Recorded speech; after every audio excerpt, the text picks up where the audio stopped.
la bienvenida al Congreso de la República y a una jornada más del programa Parlamento Democrático organizado por la Oficina de Participación, Proyección y Enlace con el Ciudadano. Saludamos también a las instituciones que hoy se conectan mediante la modalidad de videoconferencia, la Universidad Privada de Ica, Universidad Autónoma de Ica, Universidad Nacional de Moquegua, Universidad Nacional de Juliaca de Puno, Universidad Nacional de Altiplano de Puno, Universidad San Cristóbal de Huamanga de Ayacucho, Universidad Nacional Jorge Basadre de Tacna, Universidad Nacional José María Arguedas de Andahuaylas, Municipalidad Provincial de Sechura en la región Piura, Gobierno Regional de Arequipa y Universidad Santiago Antúnez de Mayolo de la región de Ancash. Como saben, el programa Martes Democrático es un servicio de conferencias que ofrece el Congreso de la República, el cual está orientado a informar a los principales temas del quehacer parlamentario y de importancia nacional, así como también recibir la expresión y la demanda de los ciudadanos que participan de nuestras actividades y articularlas con los servicios institucionales, como la participación de los ciudadanos y sus opiniones en los proyectos de ley que se debaten en las comisiones de nuestro Congreso de la República. En este sentido, el día de hoy se desarrollará la conferencia Reflexiones sobre el proceso de reconstrucción del norte. En esta ocasión contaremos con la participación como expositor del doctor Arturo Delgado Vizcarra, especialista en diseño, desarrollo e implementación de políticas públicas, con especial énfasis en lo relacionado a infraestructura y promoción de la inversión privada e inversión pública. Antes de iniciar esta importante conferencia, vamos a presentar el video del saludo de nuestro primer vicepresidente, congresista Mario Mantilla.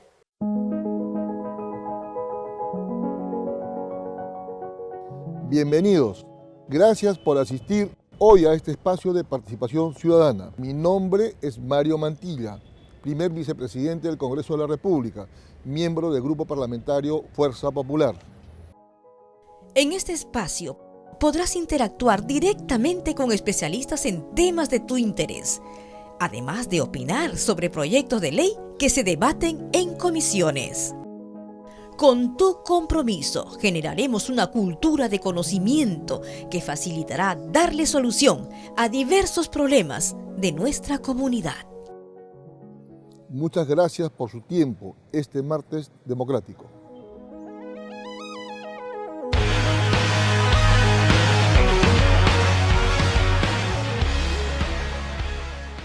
Buenas tardes, señores. Un agradecimiento muy especial a la Oficina de Participación Ciudadana del Congreso de la República por extenderme esta invitación para poder compartir con ustedes algunas ideas sobre el proceso de reconstrucción, sobre cómo se está desarrollando en el Perú, sobre qué ocurrió, sobre qué está pasando y sobre qué cosas no deberían volver a pasar en virtud de los cambios que estamos teniendo en nuestro clima y los cambios que estamos teniendo todos los días en nuestra realidad. Sin más, pasaremos a exponer algunas líneas del tema. A ver. ¿Dónde vamos? Ya. A ver, es un esquema muy sencillo. Vamos a explicar en primer lugar lo que sucedió con el caso del fenómeno del niño costero que nos afectó el año pasado. No hay mucho que ir atrás en la memoria. Todos hemos sufrido los embates del clima el año pasado, todos hemos sufrido restricciones de agua potable, todos hemos sufrido subida en los precios de los alimentos, todos hemos tenido la incertidumbre de saber qué sucedería con la electricidad, si es que podía ser cortada o no, qué sucedería con las vías de comunicación, si tendríamos posibilidad de viajar o no a determinados lugares. Entonces, pero hay explicaciones que van un poco más atrás y que pueden encontrarse en algunas lecturas especializadas, otras no tanto, que se han ido compartiendo poco a poco y que deberían diferenciar lo sucedido el año pasado versus lo ocurrido en otros momentos en el Perú. ¿Okay? La siguiente, perdón. Ok, a ver. En primer lugar, El niño costero del año pasado fue un niño totalmente distinto al que suele ocurrir normalmente en el Perú. Normalmente cada cierto tiempo, tuvimos uno en los años 80, tuvimos uno muy fuerte en el año 98, y vamos a tener uno en el año 2015, para lo cual se hicieron algunos preparativos, se dio una lectura de las temperaturas del mar respecto a este tema. Entonces, en principio, ¿por qué hay diferencias? Porque el niño costero del año pasado ocupó exclusivamente las zonas de Perú y Ecuador. Nada más. Normalmente el fenómeno del niño abarca mucho más espacio dentro de la Tierra. ¿Y qué implica? El calentamiento muy rápido del mar en las costas cercanas a Perú y Ecuador. Este calentamiento origina una humedad muy alta y eso deviene en fuertes lluvias, que son las que todos hemos sufrido. ¿Ok? Entonces, el tema aquí fue si este fenómeno fue, digamos, natural, fue provocado por el calentamiento climático o fue derivado de digamos, una reacción extraña en la naturaleza. Lo cierto es que las agencias internacionales, y ahora después de un tiempo podemos decirlo tranquilamente, no previeron el niño costero en las dimensiones que se venía.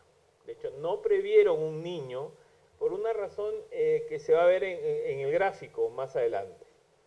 Los fenómenos del niño extraordinarios de 1997 y 1998 estuvieron acompañados de un calentamiento general del Pacífico Central. Y cuando hablo del Océano Pacífico, ustedes traten de recordar el mapa del mundo, el tamaño del Océano Pacífico y la cantidad de calentamiento que tendría que haber desde el Pacífico Central hacia las costas del Perú.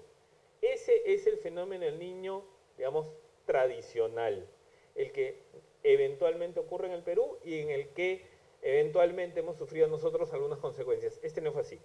Este fue totalmente distinto. Eso sucedió entre los años 2015 y 2016. No alcanzó una magnitud máxima. Ustedes recordarán que el gobierno anterior hizo algunos esfuerzos respecto de proporcionar maquinaria, ejecutar ciertas obras y llevar adelante varias inversiones con el fin de prevenir. Buenas o malas reacciones, el tema es que no ocurrió y no se manifestó del todo felizmente. El año pasado sí sucedió y que alcanzó una magnitud máxima que superando lo ocurrido el año 98.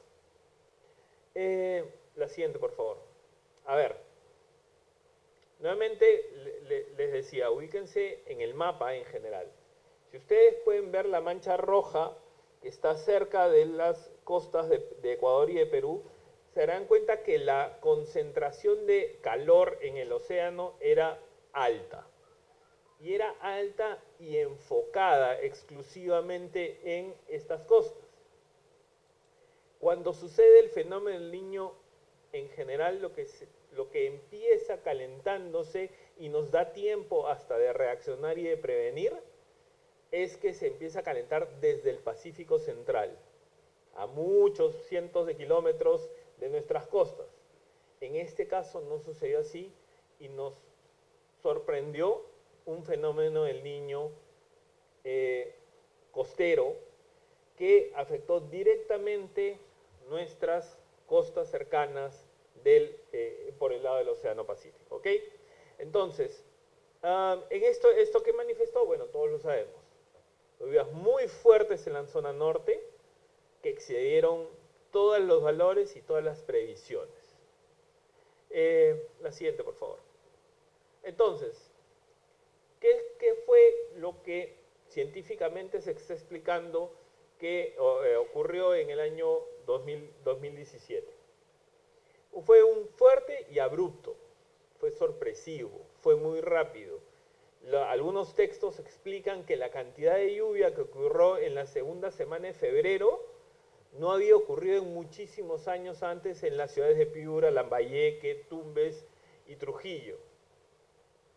Se incrementó fuertemente la temperatura del mar, eso provocó intensas lluvias, como estamos diciendo, no era predecible con los niveles de mediciones que tenemos actualmente en nuestra costa.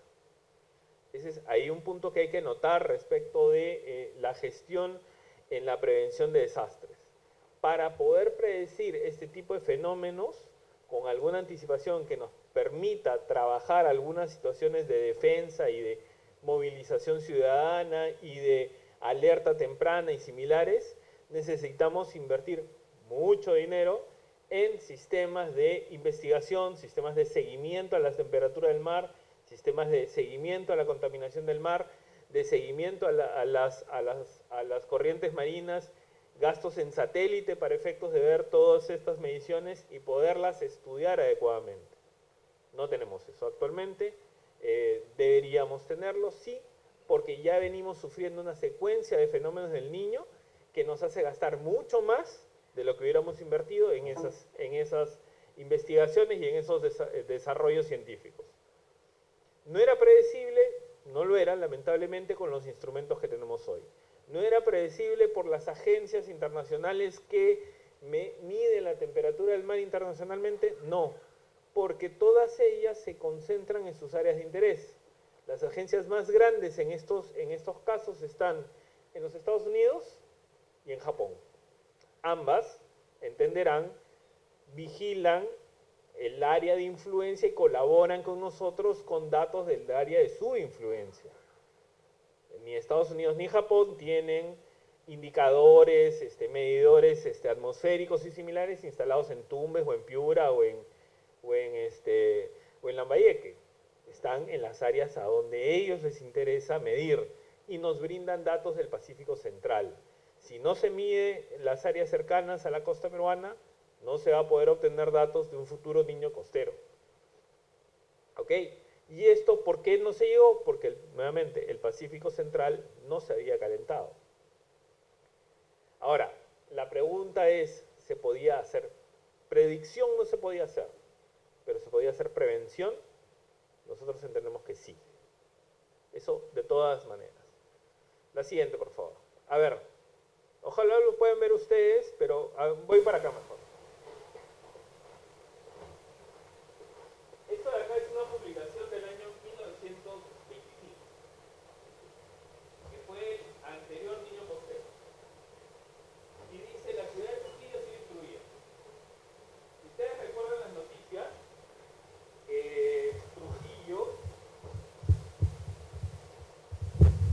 Trujillo sufrió grandes inundaciones en este Niño Costero, al punto que su plaza de armas terminó inundada. Entonces, ¿qué ha sucedido entre 1925 y el año 2017? Que Trujillo no movió su centro histórico, republicano, bastante elegante, y que todos conocemos, no se ha movido. Ahora, ¿por qué? ¿Y cuál es el problema con que no se haya movido? Esta foto es una foto del sistema Google Earth. Se darán cuenta que Trujillo está aquí. Entonces, se empieza a llover en las zonas medianamente altas y entenderán que rápidamente se va a inundar. Ahora, se inundó Chanchán. ¿Ustedes recuerdan en las noticias si Chanchán sufrió inundación? No, porque Chanchán siguió la línea tradicional del conocimiento ancestral de los peruanos y está ubicada en otro lado, está acá. Entonces, no hay que ser un genio, yo soy abogado, no soy un genio del clima, para entender que si no hacemos algo con esta ubicación, va a volver a suceder. A lo que voy es, tenemos un reto por delante todos los peruanos de tomar decisiones inteligentes respecto de dónde queremos estar ubicados, dónde van a estar ubicadas nuestras ciudades, qué sitios en nuestras ciudades vamos a ocupar, qué laderas, qué ríos debemos descolmatar, trabajar, canalizar y similares. Entonces, nuevamente, fíjense ustedes cómo nos enseña la historia que este punto de acá, ubicado hace miles de años, un par de miles de años, por los pobladores de Chanchan, no fue tocado por los aluviones, por las inundaciones, por un río que llevaba, y sí sucedió con la ocupación de la ciudad de Trujillo. Entonces, esa es la siguiente, por favor. Piura. A ver, quiero que traten de recordar un poco cómo es el trazado del mapa político de Piura. Para hacerlo en sencillo, Piura está un poquito más alto que Catacaos y si uno va hasta acá, llegaría al mar. ¿Ok? Entonces, ahora, ¿cuál es el problema con la ciudad, la Plaza de Armas de Piura? ¿Se acuerdan que se inundó también? Vean, este es el cauce del río. ¿Se acuerdan que Catacaos se inundó también? Entonces, si no trabajamos en sistemas que prevean estos temas, ya la ciudad entera, millones de personas no va a poder ser movida. Pero es evidente que si vamos a ocupar una zona al costado del río, si vamos a trabajar sobre o urbanizar zonas cercanas a un río, tenemos que tener las previsiones adecuadas para que este río no nos gane. Y nadie podrá dudar que en el Perú y en el mundo en verdad ya existe la ingeniería suficiente como para poder soportar esos desbordes. Yo leí hace unos días que París sufrió una inundación muy grave, pero eso ha sido después de varios años y porque ha desbordado todo cálculo. Bueno, errores suceden, sí. Errores suceden en todos lados, fallas de cálculo suceden en todos lados, pero no nos deben de ocurrir cada 3 años. La idea es que suceda una cada 100, 200, 300 años y no pase nada. En cambio, si mantenemos esto, lo que va a suceder inmediatamente es que volvamos a tener inundaciones, daños en casas, daños en los servicios públicos, daños en las comunicaciones, elevación de precios, mayores gastos para todos, dinero que se invirtió y se perdió. Porque los señores que estaban en estos lados de acá, que cultivaban, claramente estas son tierras cultivables, evidentemente perdieron todo. Esta foto es reciente, no ha sido tomada en las épocas de inundación. Evidentemente lo perdieron muchísimo dinero. Entonces, y toda esa producción nos afecta a todos. Afecta a Tacna, afecta a Moquegua, afecta a Puno, porque finalmente en el circuito económico está el nivel de influencia de lo que pueda producir Piura, alcanza a todo el Perú. ¿Ok? La siguiente, por favor. Esto no tiene que ver con el norte, pero es bastante más obvio. Y de repente algunos de ustedes quizás conozco vida por allá. Esta es la quebrada de Santa Eulalia. Quienes vivimos en Lima se acordarán que la quebrada de Santa Eulalia fue una de las que más sufrió respecto a los efectos del fenómeno del Niño Costero. Ahora tienen el porqué. O sea, no hay que, nuevamente, si uno imaginariamente echa un balde de agua aquí, ¿dónde creen que va a caer? Es evidente que estamos haciendo ocupación en una zona peligrosa. Con eso no quiere decir que todas estas personas tienen que salir. Lo que tienen que hacerse es prevenir, tratar de generar la infraestructura, una ocupación adecuada. Hay formas de llevarlo adelante. Estos cerros, ustedes también tengo por qué decirle mucho, son cerros que son eventualmente bastante inhóspitos, pero que sí soportan algún nivel de vegetación, punto uno. Pudieran hacerse, y se ha establecido para ciertas zonas de Lima, ciertas franjas verdes para tratar de contener los deslizamientos, se puede. Se puede trabajar cierta ingeniería para establecer límites a estos deslizamientos, se puede. Se puede, de hecho está prohibido por ley, que las personas ocupen estas laderas como en esta zona de acá. ¿Qué creen que le va a pasar a esta población que está aquí? No sé si llegan a ver, pero este cuadradito de acá son casas. Cuando empiece a llover en serio en Santa Eulalia, ¿qué creen que va a suceder? Cuando el río, cualquiera de estos, venga cargado, o este de acá, venga cargado, ¿qué creen que va a suceder? Porque además no hay una capacidad de desfogue. Si el río viene fuertemente cargado, amplía su cauce como suele suceder, ¿y a dónde va la gente? Entonces, nuevamente, no hay que ser un genio de la geografía para darse cuenta que el Perú, así como nos brinda hermosas oportunidades todo el tiempo, nos da también enormes retos a la inteligencia. Y enormes retos que hay que estudiar respecto de nuestro pasado.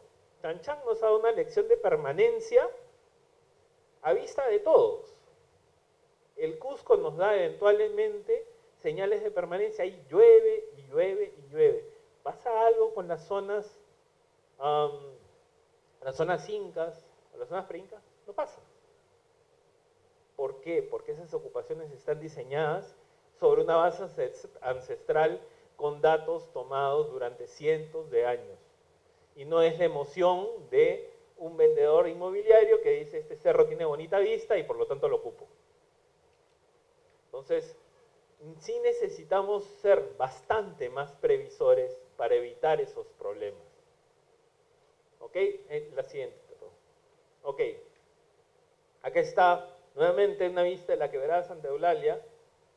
Y fíjense ustedes el diseño de las montañas.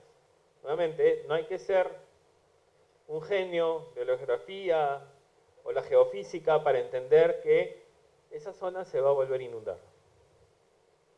Más tarde o más temprano va a recibir una fuerte presión de lluvia. Esperemos que sea muy tarde o cuando ocurra ya tengamos las defensas adecuadas, pero son defensas que tienen que prever dos cosas.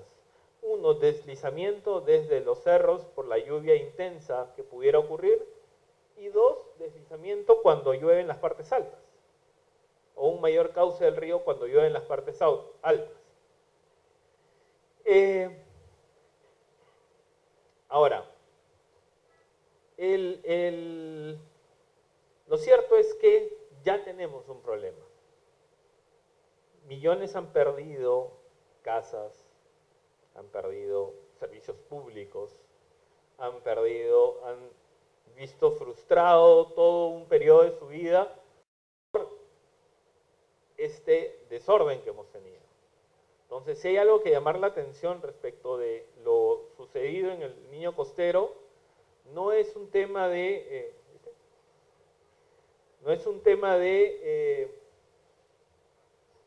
si se ha hecho mucha o poca obra, si el alcalde tal o cual tiene la culpa, eventualmente sí la tiene, sino de saber qué debemos hacer en el futuro para evitar los daños que hemos tenido, en el nivel que hemos tenido el año pasado, no ha sido hace mucho tiempo. Y sí corresponde retomar y preguntarse el tema. Ahora, ¿va a volver a suceder un Niño Costero? Probablemente sí. No lo sabemos. ¿Tenemos ya los indicadores comprados para efectos de? Tenemos un buen investigador en el Instituto Geofísico de Perú, es un doctor en climatología, si no recuerdo mal. Pero tenemos a la persona. ¿Tendremos el equipo, los aparatos, la inversión y todo lo demás para efectos de? Que yo sepa, no. ¿Haría falta? Por supuesto que hace falta, porque el Perú es un lugar de constantes retos y de constantes llamadas de atención apenas te distraes. La siguiente, por favor. A ver, no sé si le puedes dar puedes dar clic a las...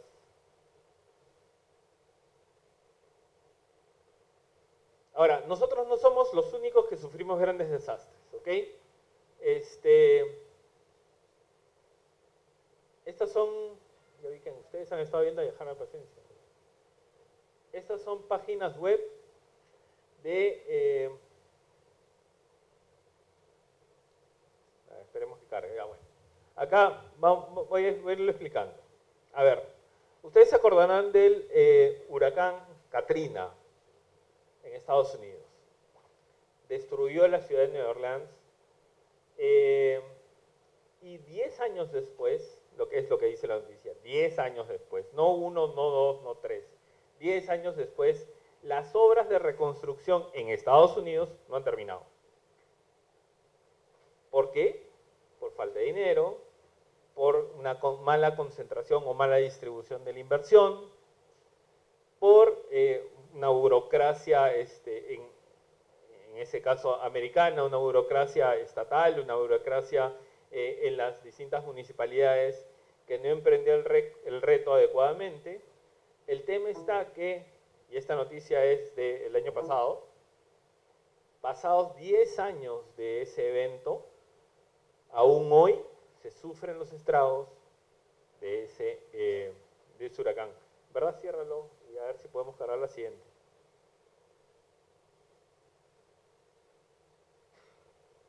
Cuando sucedieron las noticias del niño costero,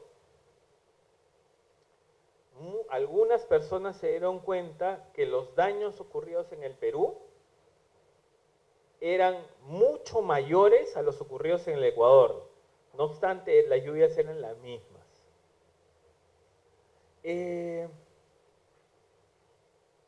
Comparen, dame un segundo, quédate acá por favor. Comparen esta foto previa a la inundación en Ecuador y baja y corre para la que estaba para arriba, perdón. Y así quedó. Lamentablemente, por efecto de la computadora no vamos a poder partirla y poderla comparar.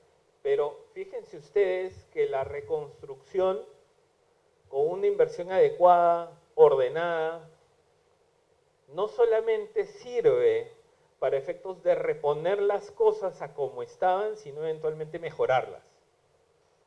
Porque sobre todo tenemos que reconocer que en nuestras ocupaciones como ciudad generamos múltiples errores. Y esos errores, una vez que nos lo ha hecho evidente la naturaleza, una vez que nos ha llamado la atención fuertemente, pues no tienen que ser subsanados. Entonces, baja un poco más, por favor. Estas son las ciudades de Manta en Ecuador y otras, un poco más. No sale. A ver, no, sigue. Ya, fíjense en esta foto, previa a la reconstrucción, baja, o sea, para arriba, y así es como ha quedado. Entonces, eso no es Suiza, no es Finlandia, no es Noruega, no es Japón, es Ecuador. Inversión adecuada, una acción rápida del Estado y una utilización adecuada de los fondos puede transformar las ciudades. Hay más espacio para peatones, hay más área verde o un poquito más de vegetación y tienes en el fondo una ciudad más ordenada. Y no estamos, nuevamente, muy lejos. Entonces, ciérrala y entra a la siguiente.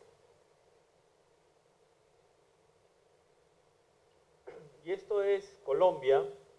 Colombia suele tener también eventos complejos respecto a inundaciones. Hubo un par en Antioquía hace algunos, ya casi 10 años o un poco más.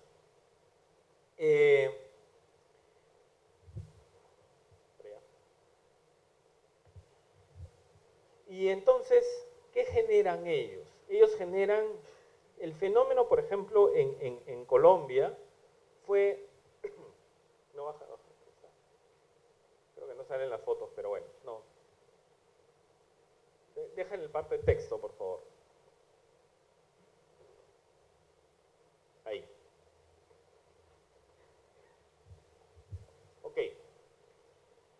El 15 de mayo de 2015, esta noticia es de 2017, hubo una avalancha en Antioquía, en Colombia.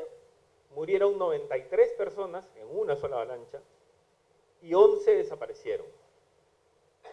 Entonces, algunas cosas que son importantes. ¿Quién lideró el proceso de reconstrucción? Una oficina o un organismo llamado Unidad Nacional para la Gestión del Riesgo de Desastres. Requirió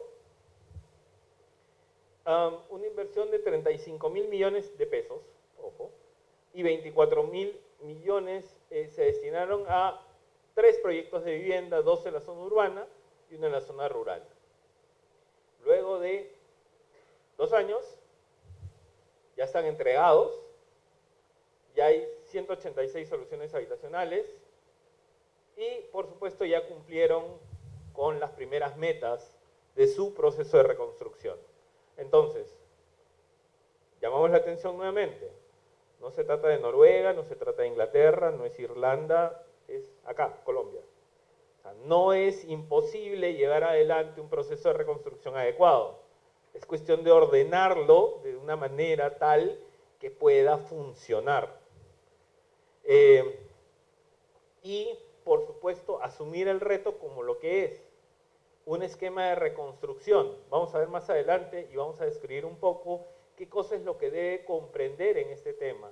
Porque cuando nos viene el huaico, el terremoto, porque finalmente todos son desastres naturales, la inundación, no solo se destruye nuestro patrimonio, o sea, no solamente perdemos mesa, televisor, eventualmente hay otras pérdidas que van alrededor de eso y que tienen que reconstruirse también. Ciérralo y por favor, porque vamos a ver. ¿Ok? A ver, algunas lecciones anteriores. Aquí los que ya tenemos algunos años, quizás se acuerden de Crirsa, del terremoto de 1970, 15 de mayo, y de el organismo llamado Ordesa, Organismo Regional para el Desarrollo de la Zona Afectada por el Sismo. Siempre es bueno revisar la historia para ver que las cosas que sucedieron hace 40 años, o casi 50 en este caso, pueden volver a suceder y no debería pasar. Respecto de esto, ¿qué cosas llaman la atención? A ver, todos ustedes no. Algunos de ustedes recuerdan el gran terremoto de 1970, el enorme daño que se produjo en la región, en el departamento de Ancash, en la ciudad de Yungay y alrededores, que Huaraz estuvo destrozado, que eventualmente algunas ciudades lo perdieron todo. ¿Qué acusa un poco la literatura de ese momento? Porque yo estaba muy chico, así, debo decirlo. ¿Qué acusa la literatura de ese momento?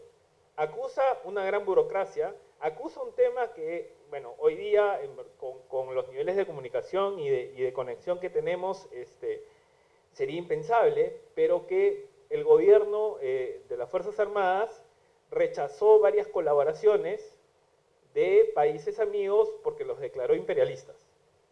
Entonces, claro, las colaboraciones que venían de Estados Unidos, de Inglaterra, no pasaron. Solo pasaron la Rusia, la Checoslovaquia, Rumanía, de esos lados.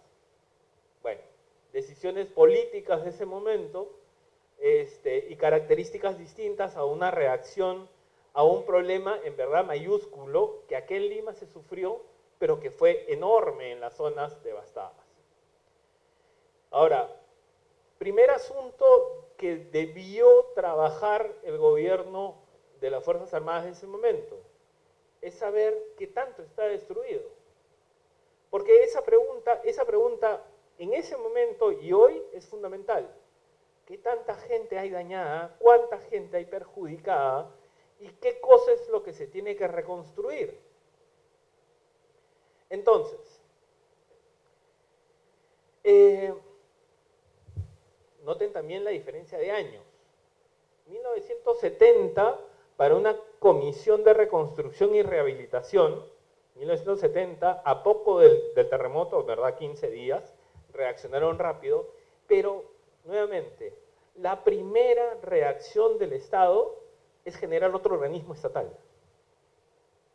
Y eso ha sucedido en todas las oportunidades en el Perú.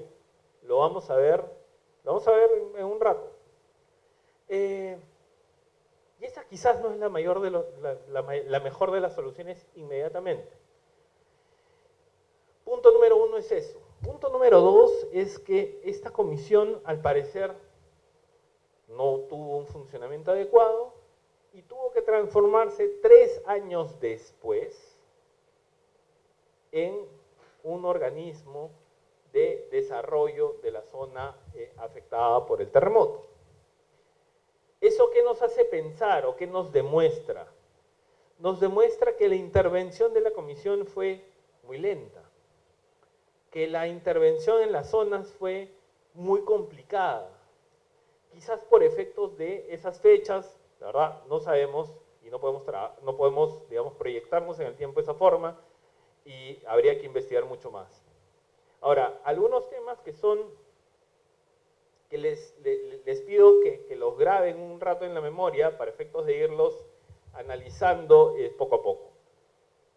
Funciones de Ordesa, es decir, el organismo de 1973. Fijar la política de reconstrucción, rehabilitación y desarrollo integral de la zona afectada. Ojo con las palabras, por favor, que lamentablemente en 40 y tantos años no han cambiado casi nada. Planificar la reconstrucción, rehabilitación y desarrollo integral de la zona afectada en coordinación con el Instituto Nacional de Planificación. Dirigir, coordinar, implementar y controlar los planes, programas y proyectos de reconstrucción, rehabilitación y desarrollo integral de la zona afectada. ¿Ok? Nuevamente les pido, guarden eso en la memoria, porque esas mismas frases las vamos a encontrar en el 2017. Más la siguiente, por favor. Ya bastante más cercano, se acordarán ustedes, porque ahí ya si todos estaban nacidos, Ordesur, el terremoto que ocurrió en julio o junio del año 2001, que afectó la zona sur, ¿cierto? Que afectó de una manera complicada a Arequipa, y que, nuevamente, ¿qué generó? Un organismo. Lo primero que hace el Estado es generar un organismo para efectos de dar atención, supuestamente, y de canalizar las distintas necesidades que tiene la población en ese momento. Pero, valgan verdades, tengo una fuerte contradicción en eso, porque cuando ocurre un terremoto fuerte, una inundación, y uno, por ejemplo, necesita lavarse las manos, abre el caño y sale barro, uno no está pensando en que ya vendrá el organismo salvador. Uno está pensando en que necesita agua. O sea, hay que ser bastante más práctico que eso. Cuando uno tiene que dormir y en vez de tener una casa donde medianamente se ha acomodado de alguna manera y tiene que entrar a una carpa donde hace un calor de espanto y donde además tu cama es básicamente el suelo, no estás esperando que el Estado te resuelva el problema con un decreto de urgencia. Estás esperando que eso se te resuelva rápidamente. Eso es un problema de ese momento. Entonces, leamos lo de Ordesur. Priorizar y ejecutar en la zona declarada de emergencia las obras públicas de construcción, reconstrucción y rehabilitación, principalmente infraestructura y servicios básicos para la población. Lo mismo que en los 70. O sea, 30 años después estamos en exactamente la misma literatura. Identificar proyectos, evaluar y supervisar permanentemente el impacto económico, en fin. Ahora, una cosa que sucedió en CRIRSA en los años 70, sucedió en Ordesa en los años 70, donde uno puede decir, ok, el gobierno militar y sus modos de trabajar son particulares y así se llevan. Pero 30 años después tenemos un directorio conformado por el Ministerio de la Presidencia, el Ministro de Transportes, Comunicaciones, Vivienda, Construcción, el ministro de Educación, el ministro de Salud, el ministro de Agricultura, el ministro de Trabajo, el ministro de Economía y Finanzas, alcaldes provinciales de Arequipa, Moquegua, Hilo y Tacna. ¿Cuántos alcaldes provinciales hay en Moquegua, Hilo y Tacna? Que además todos se puedan trasladar a una sesión de directorio. Y el director ejecutivo de Ordesur. ¿Saben cuántas veces se reunió ese directorio? ¿Tienen alguna idea? 0. Jamás se reunieron. ¿Por qué? Porque era absurdo sentarlos. A ver, en principio acá tenemos al Consejo de Ministros casi en pleno. La sacamos a 2 o 3, a Defensa, Interior y lo que fuera, y ya tenemos al Consejo de Ministros. En segundo lugar, y les digo sinceramente, y estando en el Congreso donde se generan las leyes, si queremos que algo no funcione, enviémoslo al Consejo de Ministros. Ahí se va a perder entre todos los papeles y no va a funcionar nada. ¿Ya? Entonces, yo he trabajado ahí además, o sea, sé cómo se desenvuelve el monstruo por dentro. Entonces, tenemos, ahora, ¿esto para qué? Supuestamente para poder priorizar de una forma directa y adecuada los servicios públicos. Entonces tenemos educación, salud, presidencia que en ese momento tenía los servicios de saneamiento a su cargo, en fin. Tenía alguna lógica. Lo que no tenía lógica es que desde gabinete se pensó que un buen día los ministros iban a destinar 3 horas de su vida, todos ellos más todos los alcaldes de la zona, a reunirse. Y al final sucedió lo que la práctica determina, jamás se juntaron. Y entonces el director ejecutivo de Ordesur, que dependía, por cierto, del ministro de la Presidencia, fue quien dirigió, trabajó y de hecho hubo obras llevadas adelante por Ordesur en su momento, pero que de todas maneras no cumplieron con toda su finalidad. ¿Ok? La siguiente, por favor. Entonces, tenemos que a marzo de 2010, a 9 años del sismo, todavía había gente viviendo en módulos. Esa es una nota del Comercio del 28 de marzo del 2010.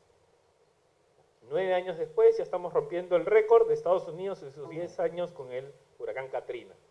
La siguiente, por favor. Ahora bien, ¿se acordarán ustedes de Forsur? Forsur lamentablemente fue otro fracaso. ¿Por qué? Porque nuevamente ante el terremoto complicado, ocurrió en el 2007, que afectó Pisco, Nazca, en fin, la zona de Ica, y que generó tanto desastre, ¿cuál fue la reacción del Estado peruano ante ello? Ya lo deberían saber. Generar un organismo público. Lo primero que hacen es decir, oye, acá hay un organismo público. Y como todos los personajes en el Estado son una tanda de ineptos, lo vamos a poner a encargado a un empresario. Empresario que en paz descanse, trató de hacer lo mejor posible, pero no pudo. Porque evidentemente un empresario es empresario. O sea, tiene una naturaleza distinta a aquel que trabaja en el Estado y puede tomar decisiones en un enredo legal como este. En segundo lugar, lo primero que se hizo fue, aquí quizás un poco más ordenado, se destinó un fondo, una plata, un conjunto de dineros para efectos de reconstruir la infraestructura pública dañada por el sismo. Entonces, un primer dato. ¿Si iban a reconstruir tu casa? No. ¿Iban a reconstruir tu escuela privada? No. Solamente la infraestructura pública. Cuidado con eso. Luego, esto de aquí queda corto, se crea una ley para que el fondo tenga un respaldo y se puedan hacer las transferencias a los gobiernos regionales y locales para, digamos, solventar la reconstrucción de las zonas afectadas por los sismos del 15 de agosto de 2007 y algunos más que ocurrieron después. Ahora bien, las 3 entidades que hemos visto, las 4 incluyendo Ordesa, tienen una característica central. quieren o articulan o necesitan trabajar con los gobiernos regionales y locales. Todas. Y todas no han llegado a sus fines adecuadamente. ¿Culpa de los gobiernos regionales y locales? No. ¿Por qué? Porque hay que saber dividir los niveles de reconstrucción y los niveles de acción que hay que llevar adelante ante un desastre de la magnitud que hemos tenido en 1970, que hemos tenido en el año 2001, que hemos tenido en el año 2007, que hemos tenido en el año 2017, que hemos tenido en el año 98. Hay que saber trabajar esos niveles y saber tener una estructura adecuada de respuesta permanente del Estado. No podemos darnos el lujo de reunir a los ministros y generar un decreto de urgencia cada vez que hay un terremoto. Porque este tipo de sucesos, lamentablemente, en el Perú, ocurren cada 4 años, 5 años, 10 años ya, seamos generosos. Entonces, si ocurren periódicamente, la lógica indica que los organismos deberían estar trabajando permanentemente y no cada vez que ocurre el evento. Ok, la siguiente, por favor. Entonces, Forsur, a cargo de un directorio, una gerencia general, comités provinciales de reconstrucción, y entonces, nuevamente el directorio, o sea, acá habían pasado menos años. Del 2001 al 2007 hay 6 años nomás, pero la lección de, señores, un directorio no camina, no funciona, no se reúne. Este sí se reunió. De hecho hay fotos ahí en la prensa donde se reunían todos, y claro, era un directorio que era más grande que todos ustedes juntos. Entonces como se reunían todos, solo hablaba uno, como sucede ahora, y los demás miraban, porque ¿qué van a hacer? Son mucha gente para tomar decisiones. Entonces, un representante del presidente de la República, los presidentes regionales, en esa época todavía presidentes, de Ica, Lima y Huancavelica, el ministro de Economía y Finanzas, van 4, Educación, Salud, Vivienda, 2 empresarios propuestos, van 9, y faltaban, también hay representantes de los gobiernos regionales y locales, pero bueno, 9 personas metidas en un directorio, más los representantes de gobiernos regionales, locales y similares. Conclusión, uno tiene un organismo enorme sobre los cuales es muy complicado tomar decisiones. Y uno pone un organismo enorme con una supuesta fuerte capacidad de decisión sobre un hecho que nuevamente, no me canso de repetir, uno cuando abre el caño, en el mejor de los casos sale barro. Eso es lo que está ocurriendo ahí, en ese momento. Entonces, puede esperar a la convocatoria, a la agenda de un directorio, a que esté designado el secretario del directorio, a que tengamos sitio donde sentarnos, a que podamos aceptar la convocatoria de todos, y a que todos se puedan reunir y tener los sanguchitos adecuados para que no se aburran. Definitivamente no. Entonces, mi postulación es que en verdad esto de aquí sirve cuando ya hemos superado las primeras líneas de atención a la población. Lo vamos a ver un rato para ver cómo es que funciona. La siguiente, por favor. Entonces, ¿cómo hacemos? Entonces, ya he rajado de todos los gobiernos hacia atrás, de Alan hasta Velasco. Ok, entonces ya toca proponer. En prevención y atención de desastres no hay demasiada ciencia que investigar. ¿Por qué? Porque nosotros tenemos un antes, durante y después. No hay otra. Y en la secuencia tiene que ser permanente, porque como ya hemos demostrado, esos eventos nos ocurren a nosotros cada tanto de años. 5, 8, 7, 10, los que quieran ustedes. Antes, ¿qué tenemos que tener?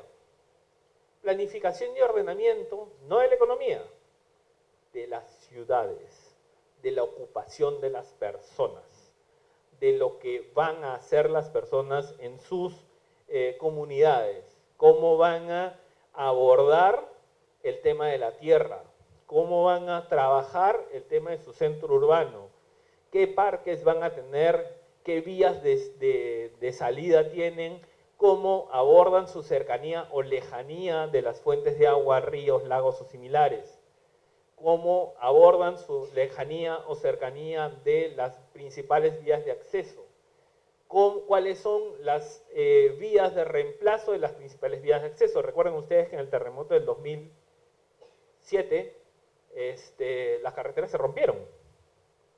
Estaban concesionadas, se repararon rápido. Pisco todavía no está reconstruido, ya pasó un montón de años. Todavía hay problemas en Ica, todavía hay problemas en Catacaos, en Piura, en Lambayeque, en Trujillo, etcétera, etcétera, etcétera. Pero ¿qué tenemos que hacer antes? Tenemos que ordenarnos. Y hay cosas que definitivamente se tienen que, desde mi punto de vista, prohibir para todo efecto en nuestras grandes ciudades. La ocupación de laderas en zonas que no son que son de riesgo, de algún riesgo, deberían estar prohibidas totalmente. Por eso la planificación física de las ciudades, programas de densificación para aprovechar los centros de las ciudades y poder concentrarlas en vez de tenerlas esparcidas a lo largo de una costa o a lo largo de un río. La sistematización de las funciones de la administración pública. Suena complicado, pero lo cierto es que cuando uno quiere, por ejemplo, trabajar los temas de agua en general, uno tiene múltiples autoridades. Uno quiere ordenar el río. Entonces, para ordenar el río, tiene que pedirle permiso, por supuesto, a ANA. Tiene que pedirle permiso a la municipalidad distrital donde vaya a entrar. Tiene que pedirle permiso al Ministerio de Agricultura. Y debajo del Ministerio de Agricultura, todas las agencias o comunidades de riego, de regantes, asociaciones, agrupaciones y similares. Toda agrupación que tenga un título de propiedad y similares también está metida en la colada. Entonces, al final del día, tenemos tal superposición de normas y de competencias que hace muy complicado que alguien tome la decisión de, ¿saben qué? Nadie toca esta ribera del río. Porque siempre va a haber alguien que diga, no, yo también debería haber emitido permiso y digo otra cosa. Por mis intereses, por mi competencia, por mi lo que sea, dice otra cosa y nos desordenó. Y así sucede con múltiples temas. Quizás el agua, y paradójicamente también el desagüe, tienen tal cantidad de niveles de competencia y de funcionamiento dentro del Estado que hacen muy difícil poder planificar y trabajar estos temas. Sí.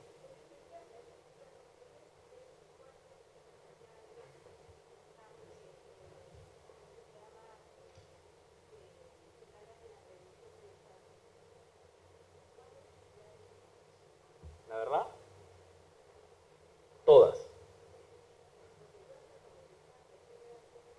No. A ver, ya. Vamos con las preguntas al final, pero voy a adelantar solamente 2 líneas en esta respuesta. Se ha intentado, a partir de todos los eventos que hemos llevado adelante, hacer un sistema de prevención de desastres, donde antes, durante y después tenga ciertos encargados. Pero ¿qué pasa? Cuando uno trabaja la atención de desastres, necesita una coordinación multisectorial y transversal. Cuando trabaja, por ejemplo, vamos a encauzar las riberas de un río cualquiera, necesita trabajar con varias entidades públicas relacionadas con el río, con los ríos, con las fuentes de agua. Entonces, vuelvo a repetir lo mismo que dije hace un rato, ese sistema de prevención tiene que trabajar con CENEPRED, con la municipalidad distrital, con la municipalidad provincial, con ANA, con los agricultores y con todos los demás. Entonces, al final, no importa quién tenga la competencia fundamental para efectos de llevar adelante la prevención, porque dirán, oye, a partir de mañana prevenimos, somos muy previsores y deberíamos tener riberas cuidadas en todos los ríos de la costa. Pero si toda esta larga fila de entidades competentes no lo cumple, la función inicial no va a ser cumplida. Y es un poco lo que sucede en estos fenómenos de reconstrucción. Ustedes pueden ingresar a la página de la Autoridad Nacional de Reconstrucción con Cambio y van a ver una larga lista de transferencias a distintas municipalidades y gobiernos regionales para proyectos que han sido priorizados dentro del plan. Eso está muy bien. El tema es que, ¿qué pasa si la municipalidad, qué pasa si el gobierno regional no lo cumple? ¿De quién es responsabilidad de ello? ¿De la autoridad nacional? ¿Del gobierno regional o local? ¿De ambos? Por uno por no supervisar y el otro por no ejecutar. Entonces se van disolviendo las distintas responsabilidades y se tiene que trabajar nuevamente. Perdemos millones de soles cada cierto tiempo. Perdemos una enorme cantidad de vidas cada cierto tiempo. No podemos darnos el lujo de seguirlo haciendo. Entonces, antes tenemos que hacer las obras de prevención, antes tenemos que trabajar en las ciudades que ya ocuparon, que ya llevaron adelante, bueno, un reordenamiento de estas ciudades para que puedan albergar a la población sin problemas. Ahora, esto de aquí tiene todo un mapa atrás de entes competentes y eso es lo que hay que ordenar. Porque si nos desenfocamos, vamos a quedar en el mismo nivel de avance que tenemos hoy, casi ninguno. Porque cada cual termina haciendo sus funciones en paralelo y no hay una coordinación centralizada alrededor de eso. Ocurrido el evento, ocurría la inundación, ocurría el terremoto, ocurría el desastre, bueno, una atención inmediata, hay que rescatar a la población, a los bienes que se puedan ser rescatados, e inmediatamente es al día siguiente, a los 2 días. Ustedes sabían, por ejemplo, quizás algunos de ustedes han vivido ese hecho, en Pisco, en la noche siguiente a los terremotos empezaron los saqueos. ¿Por qué? Porque la población se veía desesperada, algunos no tenían nada que tomar o nada que comer, y eventualmente empezaron a arrasar. Que cuando llegaban las Fuerzas Armadas, ellos en ese caso fueron los primeros en llegaban las Fuerzas Armadas con víveres o agua, la población literalmente los asaltaba para tratarla de conseguir. Entonces, y eso es una reacción natural a un nivel de escasez brutal que no debería suceder. Estamos hablando de aquí a 300 kilómetros, no es muy lejos. Lamentablemente, con las carreteras destrozadas y con un aeropuerto también destrozado en ese momento, no se podía llegar. Y la única opción que fue posible llevar adelante es a través del mar. Lo único que había quedado más o menos estable. Bueno, medidas de rápido impacto, y ahí es donde me refiero, donde uno no puede socializar el tema y uno no debería socializar el tema, y ahí sí creo fuertemente, como Arturo Delgado, por favor, que es el gobierno central y nacional el encargado de llevar adelante estas medidas de rápido impacto. Y estas medidas de rápido impacto, ¿qué tienen que suplir? Las necesidades fundamentales y centrales de la población.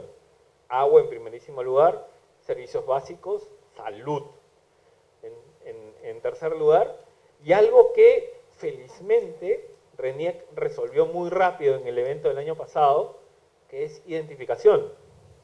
Porque ustedes será el hospital de campaña, será la posta, no sé cuántos, y ustedes van y dicen, ¿y usted quién es? Y le van a preguntar su DNI por reacción humana. Y si no tiene DNI porque lo perdió, se lo llevó el río, lo que fuera, usted no es nadie. Entonces, se necesita, y eso lo hizo gratis el RENIEC el año pasado, como dije, en una acción bastante veloz, se necesita reidentificar a las personas. Muchas de ellas han perdido no solamente DNIs, títulos de propiedad, títulos de COFOPRI, certificados de posesión, actas de nacimiento. Imagínense todo lo que se pierde cuando el río literalmente entra en su casa y se lleva los papeles. No solamente es, como dije hace un rato, la pérdida de tu refrigeradora o de tu cocina. es también de tu título de propiedad. Es que se inunda registros públicos y Dios sabe cuándo vamos a volver a tener una copia de eso.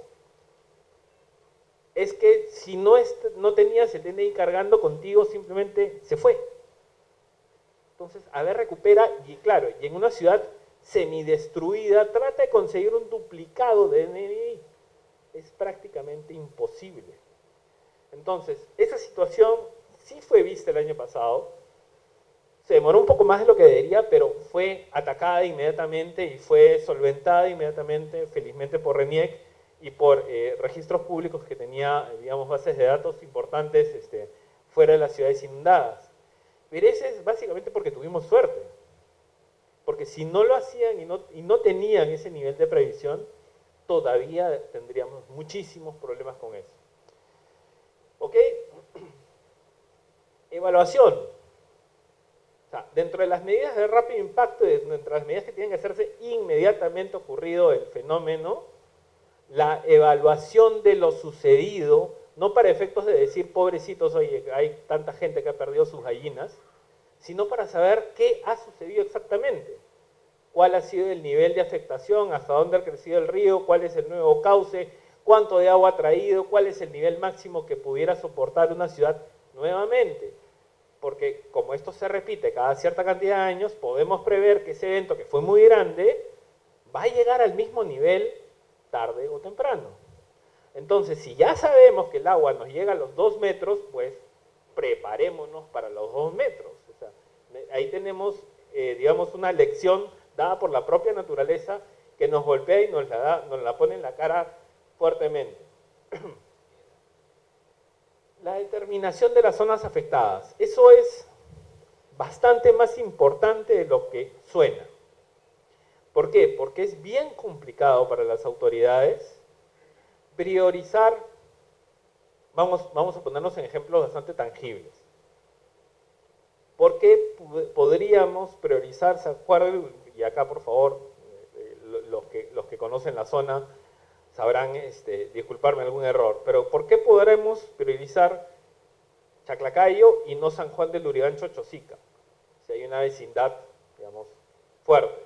¿Por qué no Ate Vitarte y sí Chaclacayo? Entonces, ¿cómo podemos determinar esas zonas afectadas cuando además entenderán ustedes que el río, el desastre, no respeta límites políticos? ¿A qué me refiero? O sea, el desastre natural no solamente se circunscribe al distrito de Miraflores. Entonces, solo el distrito de Miraflores es el perjudicado. No. Cuando el río arrasa de frente y se acabó. No respeta límites políticos. Y ahí también sucede una cosa que es bien importante, que ocurre durante este evento. Ocurrió de una manera muy fuerte en el terremoto de Pisco. En el terremoto de Pisco, no sé si ustedes llegaron a enterarse a través de las noticias, el alcalde, no recuerdo si era un provincial o un distrital en Pisco, perdió a toda su familia en el derrumbe de la iglesia. Entonces, claro, viene la autoridad formal desde Lima, llega y le dice, usted es el representante de Defensa Civil. Y el otro contesta, bueno, cuando terminen los velorios de toda mi familia y el entierro de toda mi familia, podré atender al resto de la población. Suena a broma cruel, pero es la verdad. Eventualmente la autoridad local o regional es tan damnificada como cualquier poblador.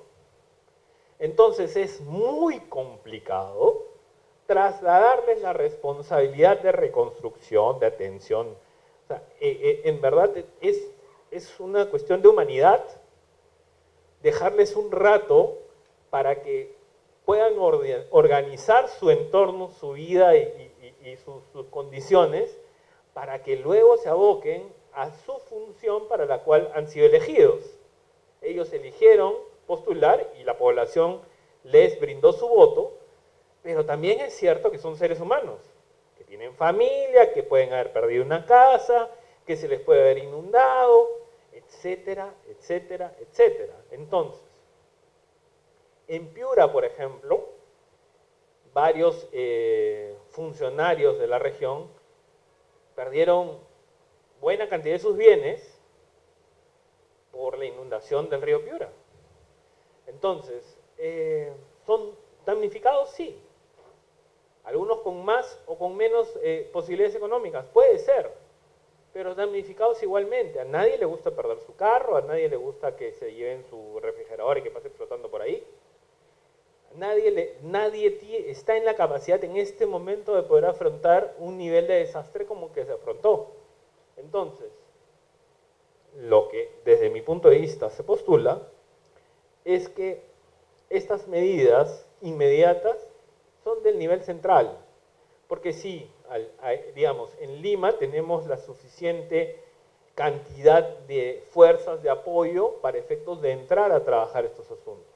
Entonces, determinación de zonas afectadas, sí, pero bajo distintos niveles de lectura, no solamente el nivel político, es decir, el límite entre, vamos a ponernos en Lima para entendernos bien, entre La Perla y el Callao, o entre La Perla y San Miguel, ese límite, en verdad, no nos sirve de mucho, sino que tendrá que ver con una medición sobre la base de las cuencas, sobre la base de alguna cadena montañosa, sobre la base de una costa debidamente conectada, para poder acceder y trabajar en una futura prevención. Ese es el momento para tomar la foto y decir, ah, bueno, si por acá se destruyó, no volvemos a construir por ahí. Determinar el grado de afectación. No todas las poblaciones van a estar afectadas en igual nivel. Por eso, si nosotros, voy a decir cualquier cosa, podemos decir, oye, vamos a entregar un bono familiar habitacional o un bono para vivienda de 5.000 soles a todos los pobladores damnificados. Oye, cuidado.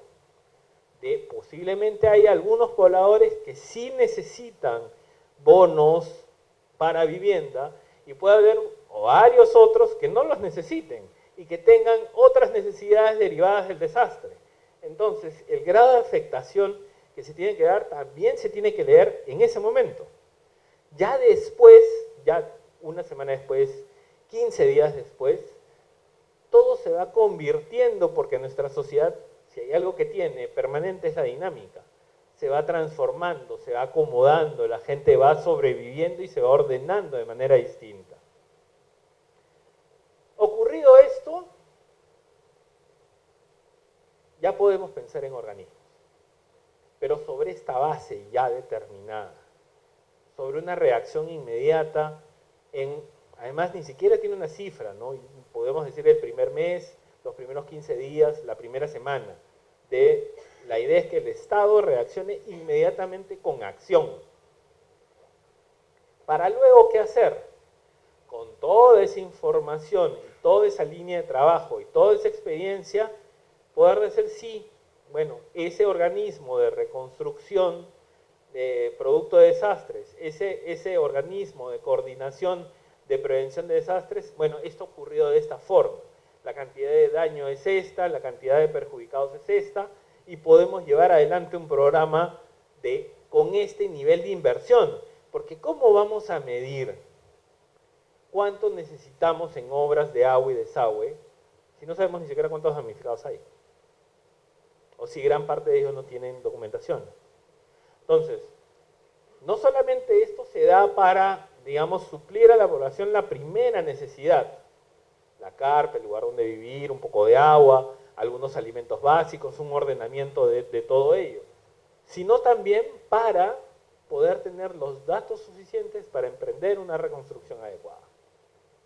Ok, y después, evidentemente, mejoramientos de la infraestructura, mantenimiento de la infraestructura. Quienes tienen acceso a los contenidos de la ley de presupuestos se habrán dado cuenta que si hay algo en lo que el Perú gasta muy poco, es en mantenimiento de infraestructura. No es lo mismo, digamos, llevar adelante, ¿por qué? Porque no tiene un rédito político. Porque lamentablemente mantener no tiene el mismo impacto frente a la población en términos de resultado que lo tiene la inauguración de una obra nueva. Entonces, vamos a poner cualquier ejemplo, un ejemplo que no sea real. Se inaugura un hospital este viernes, 9 de febrero, se inaugura el hospital 9 de febrero. 200 camas, ubicado en la zona norte de Lima. Ok, equipos de última generación, de primerísima calidad y todo lo que quieran. Pero si una de esas operaciones constantes que se hacen, 6 meses después no se ha hecho limpieza de los ductos de ventilación, ese hospital de primerísima calidad, de última generación en los equipos, va a estar contaminado. Entonces, todo ese gasto, 250 millones de soles invertidos, se está deteriorando. ¿Por qué? Porque el mantenimiento en un nivel de infraestructura alto empieza desde el día 1 de funcionamiento, desde el día 1 de operación.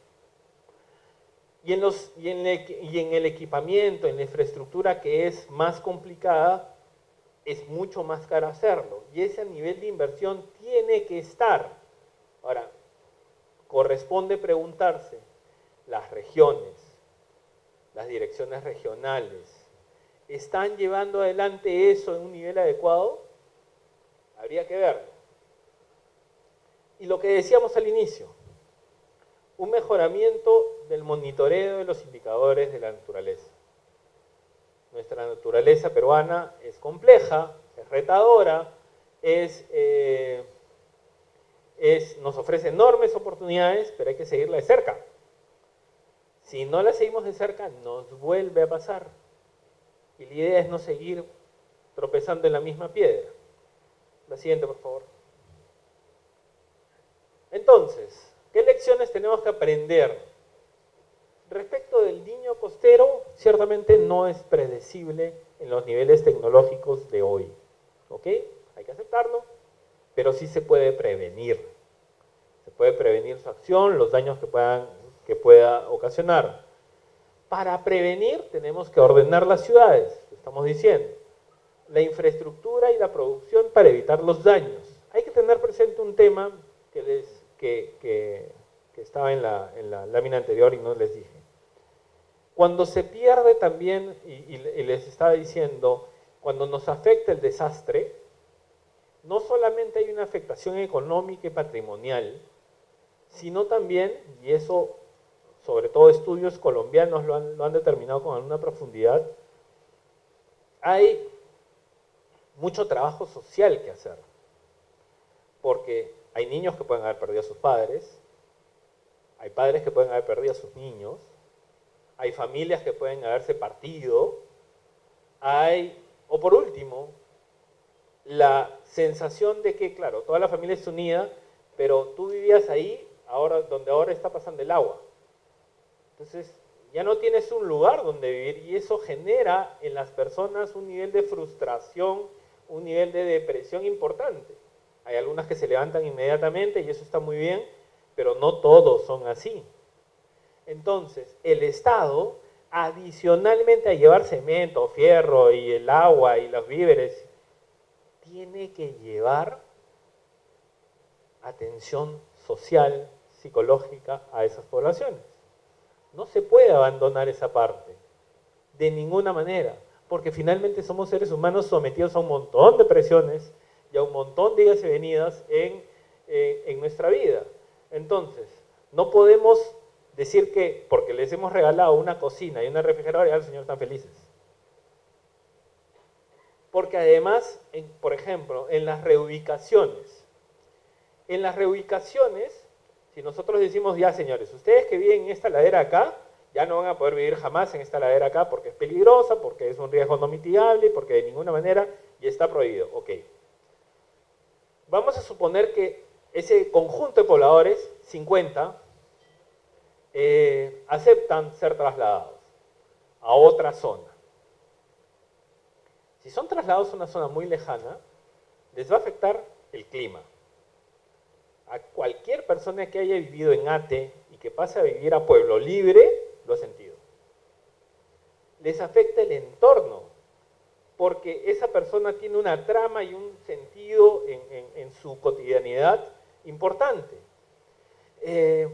Porque uno salía a comprar a una bodega determinada, a un mercado determinado y con unos productos determinados que con esa mudanza ya los perdió. Entonces, cuando se habla de traslados de población, de reocupación de zonas, de mejoramiento de infraestructura, se tiene que tener en cuenta el tejido social. Porque sin eso lo que vamos a tener es un conjunto de pobladores que están en un sitio obligados por las circunstancias. Y eso, tarde o temprano, nos puede generar un problema. Bueno, entonces, por supuesto, los temas de producción, ¿no? Señores que han perdido sus talleres, sus puestos de comercio, sus líneas de comercio. Digamos que si yo tenía una cevichería con vista al río, ya bueno, se lo llevó, quiero reinstalarme porque tengo la fuerza suficiente para hacerlo y tengo el capital para hacerlo. Entonces empezamos a llamar, oye, el señor que me provee pescado, no, ya murió. Ah, y los señores que tenían la cebolla, no, ellos ya no están porque toda la cebolla se la llevó el río. El limón, no, mira, el limón cuesta 15 soles el kilo a partir de ahora. Entonces, mi medio de producción, y eso es real, o sea, el limón llegó a costar eso, mi medio de producción se ve alterado por este evento. Y eso también tiene que ser reconocido, nuevamente. Nosotros no solo somos la casa física donde vivimos, o el lugar físico donde trabajamos. Tenemos una serie de relaciones donde se tiene que llegar con reconstrucción, con un nivel de atención adecuado desde el Estado. Tenemos una agenda pendiente para organizar las competencias de todas maneras, ¿no? La pregunta de la señora hace un momento dio en el clavo que en verdad nuestras funciones y competencias, si hay algo que están, es superpuestas. Hay superposiciones en varios temas, en los temas territoriales y de agua. Por ejemplo, en la costa, si ustedes se dan cuenta del límite político de la provincia de Pisco, del distrito de Miraflores, ¿dónde acaba en la costa? Eso no está adecuadamente determinado. Y entonces, a partir de cierto nivel en la costa, el competente para varios temas es la Dirección de Capitanías. Hacia la tierra, es la Municipalidad Distrital. Pero ¿qué hacemos en la zona de alta marea? No está determinado. Entonces, hay varios temas pendientes que trabajar en este asunto. Evidente, y está demostradísimo que nosotros, los peruanos, hemos hecho distintos esfuerzos institucionales para atender los desastres. Pero que la mejor de las salidas no es crear un organismo nuevo, por más lindo que esté el nombre y por más elegante que sea el directorio. El mayor de los éxitos estará, desde mi punto de vista, en una adecuada atención de la población de la forma más inmediata posible. Y para eso no hay que esperar el evento para generar este tipo de acción, sino que hay que prepararlo de antemano. ¿Ok? Y para eso hay múltiples ideas. Alguna de ellas tendría que ser para llevarse adelante. ¿Ok? La siguiente. Entonces, ¿qué hizo el Estado en esta oportunidad, en la oportunidad del niño costero y la creación de la Autoridad de Reconstrucción con Cambios? La siguiente, por favor. A ver, esta es la estructura del funcionamiento de la Autoridad de Reconstrucción con Cambios y de la acción del Estado frente a los embates del niño costero. ¿Ya? Es una estructura simplificada al máximo, entenderán, pero que funciona más o menos de la siguiente manera. Hay un plan, ese plan ya ha sido trabajado y elaborado por la Autoridad de Reconstrucción con Cambios, que es aprobado por un directorio, que son ministros de Estado todos, que trabaja a través de fundamentalmente insumos que le dan el CENEPRED, INDES y todos aquellos que han participado en la atención del desastre, los gobiernos regionales y locales. ¿Qué insumos, de acuerdo a ley, se le piden? Y eso es quizás una de sus líneas limitantes. Infraestructura. En buena cuenta le preguntan al alcalde qué obras necesita tu localidad, población, distrito, provincia, y para efectos de reconstruirla frente a lo ocurrido con el desastre. Entonces el otro empieza a decir pista, vereda, desagüe, lo que sea. ¿Dice algo el tejido social? No. ¿Dice algo del mejoramiento de la vida en la comunidad? No. Esos que pueden, eventualmente, estos temas que pueden sonar conjuntos vacíos, necesitan una inversión y un desarrollo adecuado y no se está llevando, pero bueno. ¿Quiénes ejecutan estos proyectos aprobados en el plan? Lo ejecutan los ministerios, los gobiernos regionales y los gobiernos locales. A partir, evidentemente, los ministerios con sus propios fondos y su propia, digamos, maquinaria burocrática, y los gobiernos regionales y locales a partir de fondos transferidos desde el nivel central. ¿Ok? Ahora, estos fondos, como dije en su momento, son recibidos mediante transferencias para proyectos previamente aprobados en el plan. Pueden ser ejecutados a través de convenios de transferencia de recursos con organismos internacionales y organismos de prestigio debidamente acreditados, o sea, le hace PNUD, UNOPS y similares, y se les ha otorgado un sistema simplificado. Vamos a ser, digamos, directos con lo que está dicho en la norma, simplificado respecto del funcionamiento de las normas de contrataciones, de las normas de inversión y otros. No se pueden salir totalmente del tema y de hecho están regulados, la ejecución de estos proyectos está controlado por la Contraloría General de la República y todo el sistema de control. ¿Ok? Entonces, esta es un poco la estructura de cómo trabaja la Autoridad de Reconstrucción con Cambios. Ahora, ventajas y desventajas. Las rojas son las ventajas, por cierto. A ver, empecemos por las malas noticias. ¿Ya? 1. En este plan no se han contemplado medidas de rápido impacto. Entonces, no se ha dicho cómo se va a hacer para atender situaciones que aún hoy perjudican a poblaciones en Catacao, Sechura, Piura, Lambayeque, las poblaciones más adentro en el mismo Piura, o en el Bajo Piura, donde han sufrido inundaciones fuertes, en Tumbes, no se ha dicho. No es que no se estén atendiendo, porque de repente alguna municipalidad sí ha llevado algunas acciones, pero lo cierto es que no está contenido en la norma. Luego, una mirada regional o local de las obras. Miremos simplemente, vamos a compensar las cosas.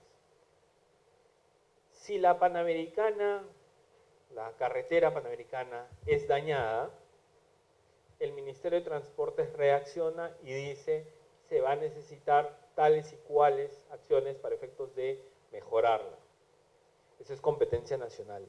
Pero eso que sucede de manera muy ordenada en carreteras no sucede en todos los casos. Y hay mucha acción y muchas obras de magnitud que pudieran ser llevadas adelante para favorecer la prevención y el funcionamiento de nuestras ciudades y el funcionamiento de nuestra población. Pero esa visión regional o local que quiere su plaza de armas reconstruida, que quiere su planta de tratamiento en mi población reconstruida, no permite tener una visión más grande, la va segmentando. Es como que si nosotros en este momento empezáramos a preguntarle a los señores que están en la segunda fila ¿qué cosa quiere usted comer en la próxima media hora? Alguien dirá sándwich, otro dirá pollo, otro dirá chifa, otro dirá ceviche. Todos van a dar su punto de vista, todos tienen una necesidad, pero todos van a dar su punto de vista porque estamos funcionando sobre una unidad y no sobre un conjunto. La simplificación de normas ¿sí facilita la ejecución de proyectos? Sí, pero cuando son varias las obras a ser ejecutadas y muchos los pequeños conjuntos a ser ejecutados, el control es más complicado de llevar adelante. Digamos, eso es lógica sencilla. A más unidades que controlar, es más difícil hacerlo. ¿La ejecución fragmentada puede demorar las obras? Sí, porque tienes varias administraciones haciéndolo, varias líneas de acción haciéndolo. Entonces, tienes planta de tratamiento, vamos a ponerlo, una planta de tratamiento en Trujillo, otra planta de tratamiento en Piura y otra planta de tratamiento en Tumbes. Eso cada uno tiene una administración, cada uno ha tenido un proceso de selección para efectos de contratar al contratista adecuado. Cada uno ha tenido unas bases, cada uno ha tenido una publicación, cada uno puede haber tenido una impugnación, cada uno. Entonces, finalmente, lo que sucede es que hay el riesgo, eso no es absoluto, de que las obras demoren más porque se está fragmentando la ejecución de estas. Ok, ahora, ¿es una reconstrucción planificada? Sí. Hay varias medidas que han tenido en cuenta que la ubicación de nuestras ciudades no es la mejor, la distribución en nuestras ciudades no es la mejor, y por lo tanto es importante reconocer que, por ejemplo, las laderas, las zonas de riesgo no deberían estar ubicadas, y de hecho las prohíben mediante ley, y eso es un avance. El tema es que se cumpla. En segundo lugar, es una convocatoria amplia a las autoridades que conocen mejor su realidad. Saben dónde están, saben cuáles son las necesidades más inmediatas, y saben y tienen esa conexión que pueden tener los alcaldes frente a su población y frente a las necesidades directas de su población. Entonces, hay varios elementos a favor y en contra de esta autoridad de reconstrucción con cambios. Hay varios logros que están teniendo a partir de su acción a través de estos gobiernos regionales o locales, pero hay toda una agenda pendiente en estos temas. La siguiente, por favor. Y con esa, en verdad, terminamos. A ver, no se ve muy bien aquí, pero esto es de acá, es una publicación de este año, de enero de este año, ¿ya? A ver, la Presidenta del Consejo de Ministros anuncia plan de inversiones para acelerar la reconstrucción con cambios este año. Personalmente, y dado, digamos, toda la ruta de análisis que hemos hecho, que la primer ministro, en verdad cualquiera, pudiera ser el ministro de Agricultura o el ministro de Transportes o cualquier otro, me diga que está anunciando un plan, me dice que están bastante atrás respecto a lo que se tiene que hacer. ¿Me entienden la lógica del tema? O sea, si ellos recién estamos trabajando en el plan, porque lo estamos anunciando, en 3 días lo sacaré, en 2 días, en 1 semana, en 15, en 1 mes, lo que fuera. Estamos sacando un nivel de planificación adecuado para inversiones para acelerar la reconstrucción con cambios. Y ojo que esta es una publicación de la propia PCM. O sea, aquí no puede decir que sea un periódico de oposición y que esté rajando en la primer ministro. Es de la propia PCM. Para acelerar un proceso que per se, entonces, no tienen una velocidad adecuada, es que están anunciando ellos mismos que estamos en un problema de estancamiento de esas inversiones, los cuales seguramente tienen su raíz en temas que hemos visto hace un momento. dispersión de las inversiones, falta de concentración de los temas, una falta de enfoque, una vista no nacional de los asuntos, etcétera, etcétera, etcétera. Entonces, respecto de los resultados que estamos teniendo con la Autoridad de Reconstrucción con Cambios y en general del tratamiento que nosotros como peruanos hemos hecho de los desastres que nos han ocurrido en los últimos 40 años, podemos decir que en este caso se omitió acudir con medidas de rápido impacto mediante la ejecución de obras de forma centralizada.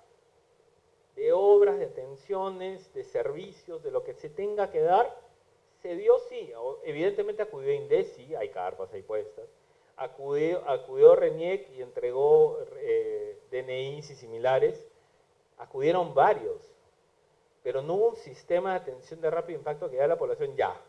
Con esto puedo esperar la siguiente etapa, 3 meses, 6 meses, 4 meses, 1 año, los espero a que lleguen porque ya tengo una base adecuada sobre la cual desarrollarme. No hay eso.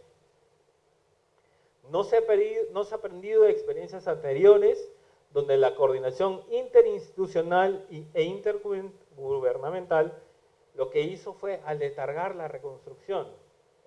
Con esto no quiero decir que en verdad las municipalidades o los gobiernos regionales tengan la culpa, pero vuelvo a un ejemplo que es puramente humano.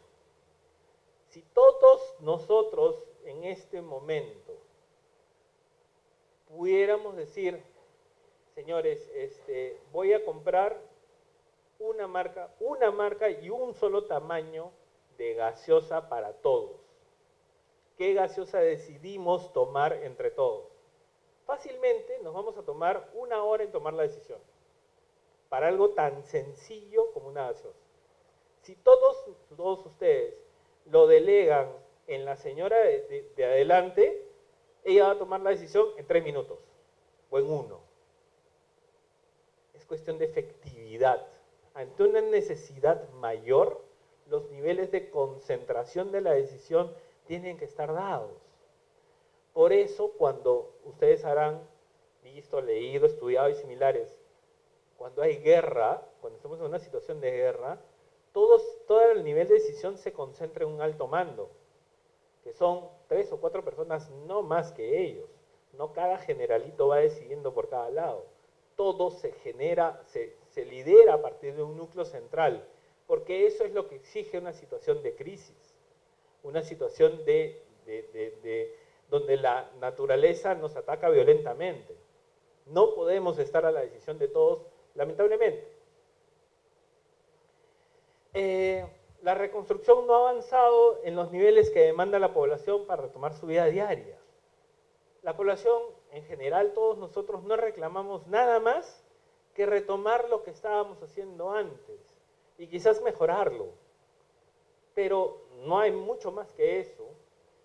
No he visto y no he encontrado formas, sistemas y atención de reconstrucción social, más allá de los temas de identificación y otros muy básicos. No he visto, no he sabido, de repente estoy pecando de ignorante. La actuación de gobiernos regionales y locales en las situaciones de crisis es complicada porque eventualmente ellos también son damnificados, número 1. Y número 2, porque cada uno tiene una línea de acción distinta, paralela, que atender. Se han transferido importantes montos a los gobiernos regionales y locales, pero no se aprecia a la fecha un efecto contundente producto de esas transferencias. Quizás por la lógica de la dispersión de las obras. Cuando todos reciben poquito, todos creen que han recibido poquito y no miran el conjunto. Y eso es también humano. Es lógica de las personas. No hay que ir muy lejos. ¿Se me fue, señor? Bueno, en verdad con esto acabo.